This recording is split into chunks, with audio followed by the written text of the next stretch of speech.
एक बार स्वामी विवेकानंद जी से एक व्यक्ति ने प्रश्न किया कि माँ की महिमा संसार में किस कारण से इतनी गाई जाती है। स्वामी जी मुस्कुराए, फिर उस आदमी से बोले, जाओ और 5 किलो वजन का एक पत्थर लेकर आओ।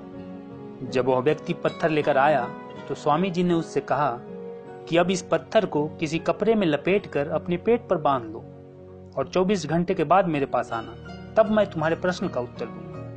स्वामी जी के आदेश के अनुसार उस व्यक्ति ने पत्थर को अपने पेट पर बांध लिया और चला गया। पत्थर पेट पर बंधे हुए वह दिन भर अपना काम करता रहा, परंतु हर क्षण उसे परेशानी और थकान महसूस होती थी। शाम होते होते पत्थर का बोझ संभाले हुए चलना फिरना उससे सहन नहीं हो रहा था। हार कर वह आदमी स्वामी जी के पास पहुंचा और बोला, मैं इस पत्थर को अब और अधिक देर तक बांधे नहीं रख पाऊंगा। एक प्रश्न का उत्तर पाने के लिए मैं इतनी कठोर सजा नहीं भुगत सकता। फिर स्वामी जी मुस्कुराते हुए बोले, पेट पर इस पत्थर का बोझ तुमसे कुछ घंटे नहीं उठाया गया।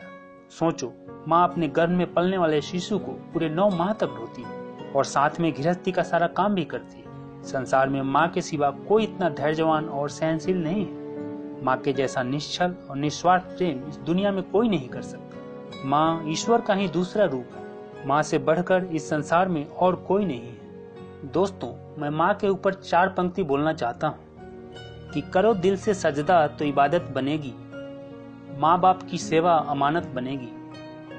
खुलेगा जब तुम्हारे गुनाहों का खाता तो माँ बाप की सेवा जमानत बनेगी। बहुत रोते हैं लेकिन दामन हमारा नम नहीं होता, इन आंखों के बरसने का कोई मौसम नहीं होता।